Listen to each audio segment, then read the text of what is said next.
"You're the cutest girl in the room, right?" David laughed as he spoke to Emma. "I can't believe how he's treating me right in front of me. It's like a joke." Then Emma looked at me and burst out laughing. "What, your wife's ugly? I'm not going to put up with this anymore. I'm calling off the wedding," I told David straight up. "My name is Hazel Smith. I'll be 29 this year. I've always loved numbers, and now I work in administration. I think this job suits me because I'm a serious person at heart. Right now, I'm studying hard for a qualification. My fiancé's name is David. I met David at a singles party. I've never been in a relationship with a man before. I lacked confidence and couldn't talk to men. Then, as my friends started getting married, I felt rushed and started going to singles parties. And then, as I got more comfortable with the singles parties, I met David. My first impression of David was that he was handsome and refreshing. We had a great time talking at the party. David works for a major pharmaceutical company and is my age. He's got a great education, too. Despite that, he's down to earth and always brings up fun topics. He seems so experienced with women that at first I mistook him for a player.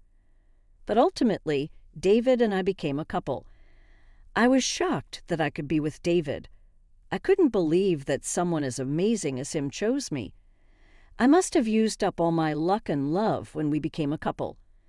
David smiled at me and said, "I'm so glad you chose me." I'm a lucky guy. I was the one who got chosen, so I asked him, "I'm really happy too, but why did you choose me?" I was worried if I was good enough for someone as great as David, but he just smiled and said, "I like girls who aren't experienced with men, someone pure. That's why you're my ideal." Then I'm glad. "Looking forward to being with you," I smiled back at him. David started asking me out regularly, and on our third date, he confessed, and we started dating. 6 months later, he proposed. I loved David, so I said yes right away. "Great, let's be happy together," David said that with a laugh. After living for 29 years, I had finally found happiness. Marriage would bring even more joy, I believed. But my hopes were quickly shattered because David changed after we got engaged and started living together. When we were dating, he always said, "Hazel, you're so cute, my princess," with a smile. But now those days are gone. Lately, he's always belittling me. For instance, the day after we moved in together, I got up earlier than David to make breakfast. I planned to do my makeup before leaving for work, so I was cooking without it. When breakfast was ready and I set the table, David woke up. I greeted him with a smile. "David, good morning. Breakfast's ready. Let's eat together." But David looked at me shocked. "What an awful face you have, a woman not wearing makeup in the morning. Try to look at least a bit presentable."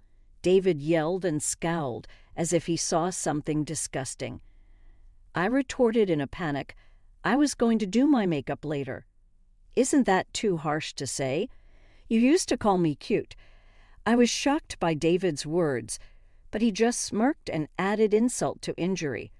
"That was just flattery to marry you." Honestly, any woman with a decent income who'd obey me was good enough. David said this with a sneer. I was so shocked that I dropped my fork. I doubted if I should marry David, but we had already paid a down payment for the wedding venue. And if I let David go, there was no guarantee I'd find another partner. I had no prospects before meeting David. I clung to the slim hope that maybe David would return to his kind self and endured his harsh words. David's comments and behavior became more outrageous. The worst was about the living expenses. He stopped contributing to the half we used to share. "Could you please contribute to the living expenses? It's hard for me to cover everything with my salary alone," I pleaded with him on a day off. But David, almost in disbelief, replied, "The wedding's going to cost us a fortune." I'm broke because of that expense, so you should cover the living expenses instead. However, David wasn't solely responsible for the wedding expenses. There would be gifts, and his share of the burden was much less. Despite my attempts to convince him, David wouldn't listen. Moreover, while he brought up the wedding expenses, he didn't help at all with the preparations. When I consulted him about the dress fittings, he said, "Dresses are a woman's thing, right?" "I don't care, Hazel, just decide on your own." David also had issues with his friends. He seemed to have many friends, as his phone was constantly ringing. Often the calls were from women I didn't know. When I suspected infidelity and asked David, he dismissed it, saying, "They're just friends." Jealousy is unattractive, so I couldn't press any further. But one day I heard something unbelievable. It happened one night when I woke up thirsty. David and I usually slept together in the bedroom, but he wasn't there. I heard voices in the living room. David was on the phone. "David," I went to open the living room door, but froze at his words. Our apartment walls are thin, so conversations are usually audible. "I wish I had married Emma," David said, laughing. It seemed he had the phone on speaker because I could hear Emma's voice too well. "You're going to quit your job someday, right?" "I want someone who can support me," Emma said and laughed. Her voice was annoying to listen to, obviously flirting and seeing David as a man. But David seemed unbothered and continued the call. "Being with Emma was really great. You're so cute. How about we start dating again?" Emma laughed at his suggestion. "Wouldn't that be sad for your fans?" "But I'm definitely cuter," she laughed. "Haha." David kept badmouthing me nonchalantly. I shed a tear at his cruel words, trying not to be heard in the next room. I whispered, "David doesn't really love me." "I thought we could be happy." I sobbed quietly so David wouldn't know I was awake. Unaware of my tears, David and Emma continued their sweet talk. Hearing their conversation was like hell for me. Why did I rush into marriage? I muttered, crying. David was definitely cheating, and there was no way he would return to the kind person he once was. But our wedding was just a week away. What should I do? I was in despair about the future. Then came the wedding day. David and I were getting ready in the dressing room. Our families had already entered the venue, so we were alone. We were just waiting for the attendants to arrive when there was a knock on the door. "Come in, please." Thinking it was the attendant, I encouraged the person to come in. However, it wasn't the attendant who entered the dressing room, but a woman in a pink dress. "Excuse me," I froze at that familiar voice. It was David's phone companion from that night. I just knew it. As I stood in shock, David cheerfully said, "Oh, Emma, you made it here without getting lost." He said that and patted Emma's head. Huh. Confused by David's words and actions, Emma looked at David and said with a pleased smile, "You gave me the room number, but this woman, she's your fiancé." Emma glanced at me and snickered. "Ah, yes, she is. Such a plain dress. She's supposed to be the star today, but she looks like an extra." Emma critically scanned my dress from top to bottom. Annoyed by her brazen words, I said sternly, "This is the dressing room, and the attendant will be here soon. So could you please leave now?" Emma quickly hid behind David. "No way." "Is she jealous? She's glaring at me, and it's really scary." "David, help me, Hazel." Jealousy is unattractive. "Emma is important to me, so don't be mean," David scolded me. David couldn't see from his position, but Emma smirked triumphantly at me. Her flashy makeup, perfectly styled hair, she must be about the same age as me. Emma looked at me with a victorious expression and said, "You really should have married me. You'll get bored of such a plain girl in 3 days, right?" Emma laughed heartily. "Indeed." I wouldn't choose such a woman if she didn't have a decent income. She's not my type, David said, looking down on me. I remained silent intentionally. I thought to let David and her talk as they pleased for a bit longer. I clenched the hem of my dress tightly. I really wanted to marry you even if we can't be a real married couple. In my heart, you're the only one for me. Oh, David, even after marriage, we'll always be together. Such an ugly girl. She's just for the money, Emma said, sparkling with laughter. Right, we'll always be together.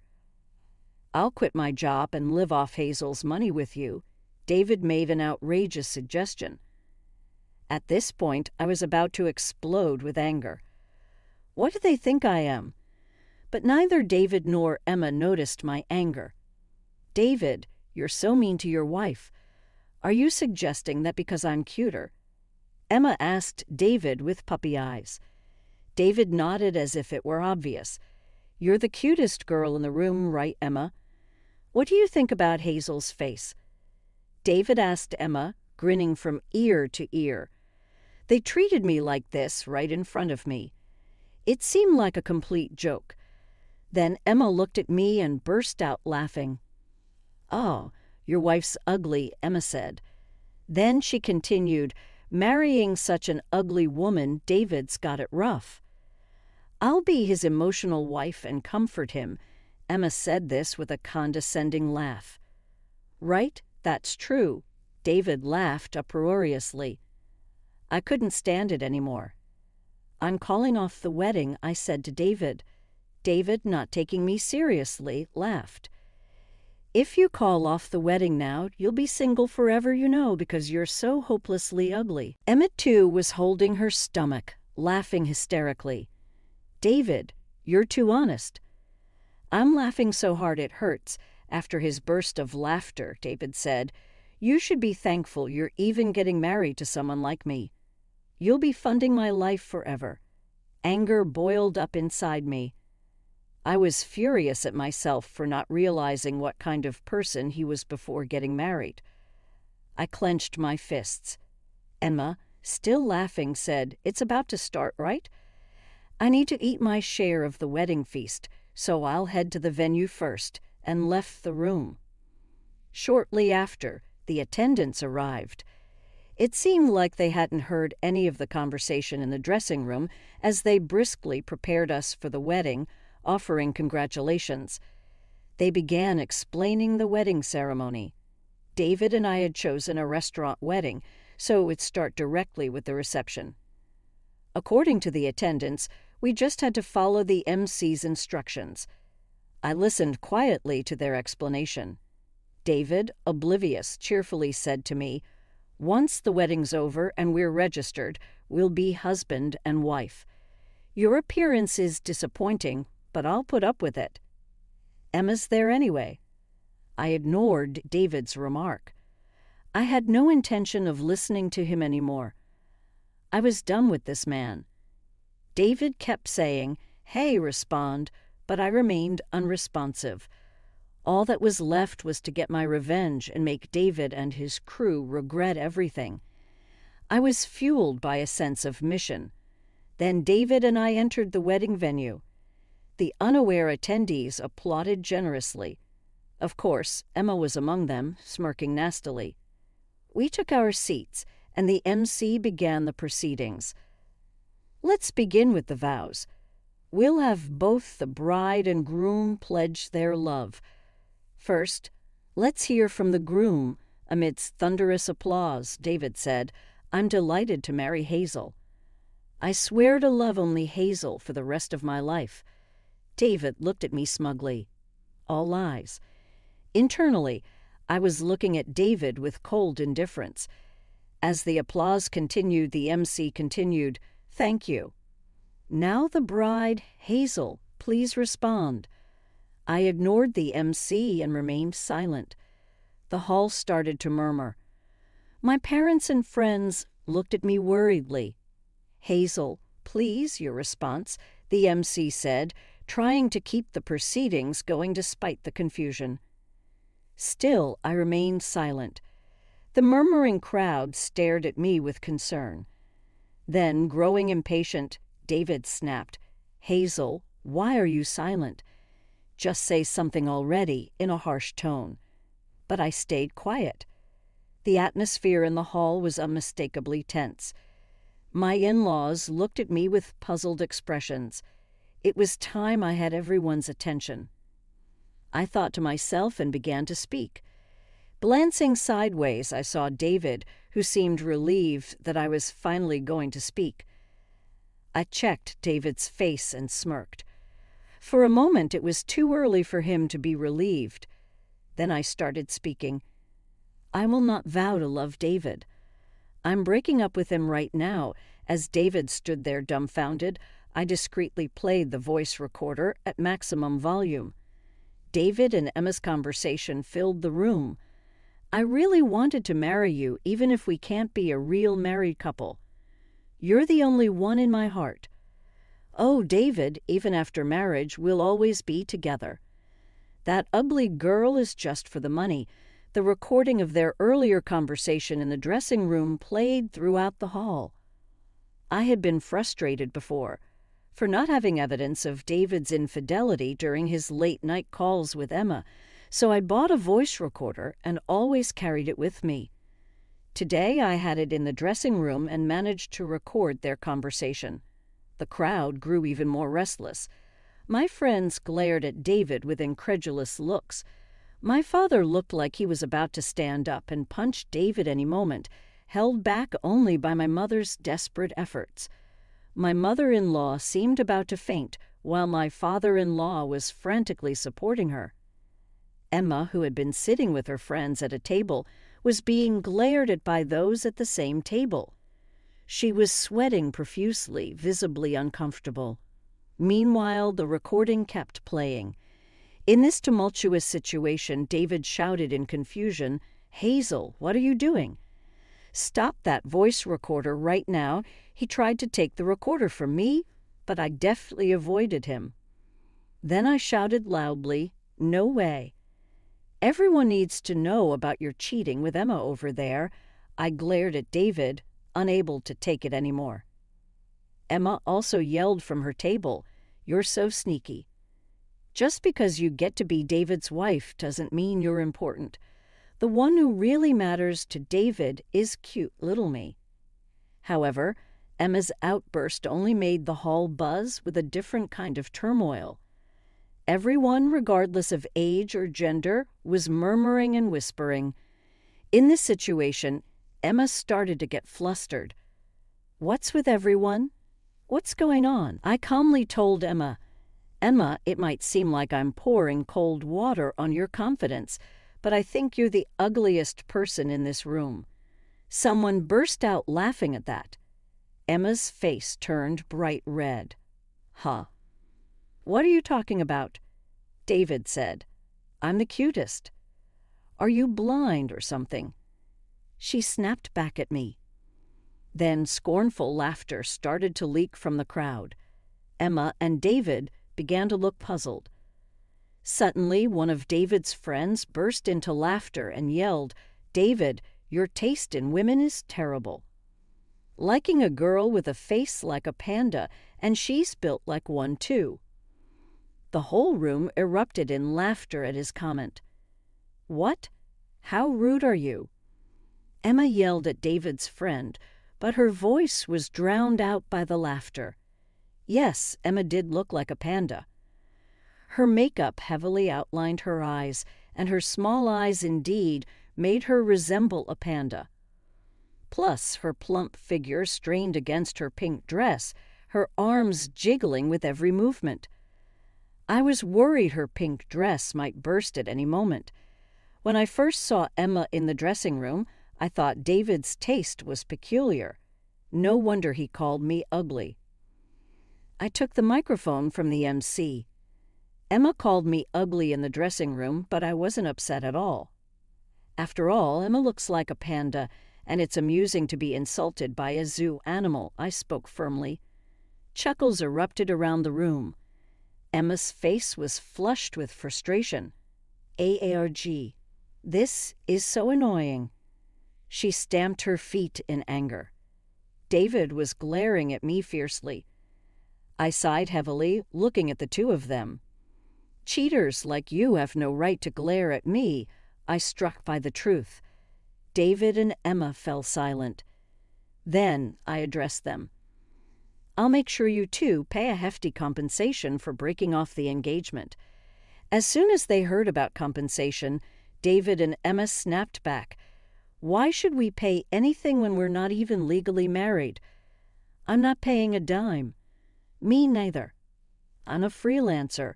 I don't have that kind of money, Emma shouted defiantly. The crowd was taken aback by their words, some even smiling wryly at their audacity. Amidst this, a person stood up and approached us. David, will you ever behave? David's boss, his face red with anger, yelled. Boss, this is David, with a confused expression, tried to make an excuse to his boss, but he couldn't come up with a good one and just mumbled. The boss sighed heavily at David's behavior. What an irreparable thing you've done, David. Openly cheating in front of Hazel. Maybe it's my fault for not educating you better, the boss said, holding his head, his face turning pale. He seemed to be trembling slightly. Emma, watching the boss's reaction, looked puzzled. Isn't that girl from a different company than David? Why is David's boss so worried about it? She asked, tilting her head. Sensing something off about the boss's reaction, David asked, Boss, what's wrong? It's not like my broken engagement with Hazel has anything to do with you, right? He asked nonchalantly. Then the boss, face red with anger, shouted, Don't you know who's on our company's board? Don't you recognize Hazel's father? The boss was yelling desperately. David, I muttered, I'm on the board of your company. We'll discuss your future at the next board meeting. David was shocked. He tried to appease my father in a panic. Wait, it's too much to go this far over what happened today. David's friends were also surprised. They were all his company friends, confused by this turn of events. It's not usual to find out the bride's father is a director at your company. Then my father said calmly, You plan to quit your job and live off my daughter, right? She just played that recording. If you're so eager to leave our company, why don't you resign right now? David's face filled with despair, and at my father's words, my mother-in-law fainted. My father-in-law was frantically calling her name. She must have been proud of her son graduating from a prestigious university and working at a major company. Probably on an elite path. But now his future looked bleak. I had only met my in-laws once, but they seemed like very nice and sensible people. That's why this incident must be so hard for my mother-in-law to accept. David seemed utterly bewildered that his mother had fainted. Then, unbelievably, he started yelling at me. If your father is a director at our company, you should have told me beforehand. Then I would have treated you better. David kept blaming me relentlessly, and he completely ignored his own faults. I lost my patience. David still blaming me even in this situation, I thought to myself that I didn't care what happened to him anymore. I asked him with a smile, Treat me better. Like how? Did you ever contribute even a little to our living expenses during our cohabitation? Or do you mean you didn't contribute financially but also didn't interfere with the household chores? Well, that's... David suddenly stumbled over his words. I exposed to everyone how David didn't contribute to the living expenses and yet had the audacity to criticize my housekeeping. Now he was being looked at even more disapprovingly by everyone around, especially the women, who no longer saw him as a person. Even a weed would be better. Emma, too, said, David, you didn't contribute a single penny to the living expenses. Isn't that a bit too stingy? David's face turned even paler, realizing the gravity of the situation. I smiled at David. That's great, David. You wanted to quit your job, right? Now you'll probably be able to leave it very soon." David glanced around, my father glaring at David furiously, friends looking at him with eyes full of condemnation, Emma slightly taken aback. There was not a single person on David's side. Under normal circumstances, this would be unbearable. Then David began to tremble and clung to me. "Hazel, I was wrong. I apologize. Please don't break off our engagement. I don't want to leave my job." He truly apologized with cold sweat on his forehead. But his apology was too late. I looked at David with a cold gaze. "It's over, David. After being looked down upon like this, things can't go back to how they were. Enough is enough." But David looked like he was about to cry. I delivered the final blow. "David, planning to be unemployed, and Emma, a freelancer, you two are a perfect match." Emma turned pale too. If she ended up with an unemployed David, it would be a disaster for both of them. That would probably be a problem for Emma too. She quickly distanced herself from David, and then David, as if all strength had left him, collapsed to his knees. "Well, don't ever show up in front of me again," I said, and left the venue in my wedding dress. Eventually, David left the company. The company's decision was a demotion to a department where he would mostly be organizing documents. However, many company associates witnessed David's disgrace at the wedding, including my father, who was a board director. Smart people started avoiding David, and it seemed everyone was secretly criticizing him. This made David's life at the company unbearable. Unable to withstand it, he submitted his resignation before the transfer. But leaving the company brought David another challenge: the compensation for breaking off the engagement. The compensation for breaking an engagement is usually around the market rate, so it was not an excessive amount. However, this time the compensation included the wedding expenses as well. Since the wedding turned into such a fiasco, we're returning the gifts to all the guests, but as the food was served, the full cost of the wedding is still incurred. It was decided that David would bear these costs as his responsibility for ruining the wedding. David's parents, who were very nice people, apologized to me several times. I almost felt bad for them. David doesn't have any savings. He's extravagant with money and spends as much as he has, which is why his parents had to temporarily bear the cost of the compensation. During the discussion, David stubbornly argued, "If I marry you, I don't have to pay, right? Then I'll register the marriage." I only felt contempt for David. He was severely reprimanded by his father-in-law. Eventually, his father, infuriated, declared, "You're disowned. I don't want to know you anymore." David was visibly panicked. Having quit his job and now without a home, he was in a dire situation. Naturally, the apartment where we lived together was already in the process of being vacated. I believe he had to leave by the end of this month. I had already arranged movers, sent my belongings to my parents' house, and left the apartment. Later on, I learned that David ignored the landlord's repeated demands to vacate and was eventually sued. I found out when the landlord contacted me for advice. Apparently, David had stayed there for about 3 months without paying rent.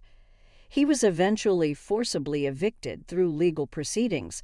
There was no way for David to return to his now disowned family without a job or a home. David's future looked bleak. I think he's fallen as far as he can go. David and Emma didn't reconcile afterward. I filed for compensation through a lawyer from Emma. The condition was that the amount would be reduced if they didn't reconcile. Emma quickly chose not to reconcile with David.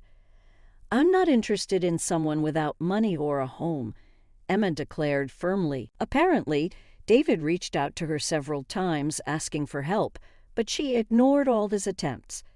Emma apologized to me. "I'm truly sorry.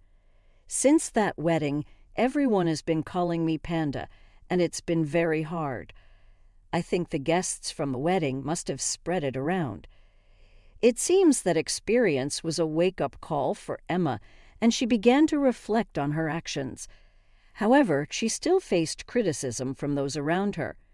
She even left her part-time job because somehow the pandemic name got out there, and she was laughed at behind her back. "I'm thinking of moving far away," she said. Emma's thoughtless remarks about David led her to the point where she felt the need to flee. She'll likely spend a lot of time worrying about what others think of her. It's a fitting punishment for someone who looked down on others so much. She needs to learn her lesson. As for me, I passed my certification exam with flying colors. I'm now a certified labor consultant working in administration, dealing with payroll and employee onboarding and offboarding. I wanted to deepen my knowledge of labor issues. This will definitely help me dedicate myself more to my work.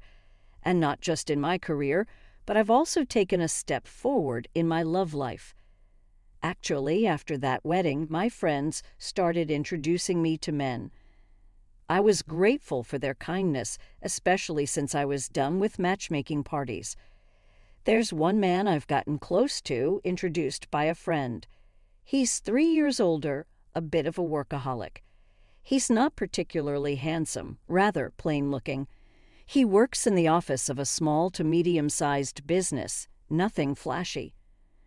But after David, I have an aversion to good-looking, elite types. So this man feels like someone I can be myself with. It's still early days and I don't know where it might lead, but it's a step I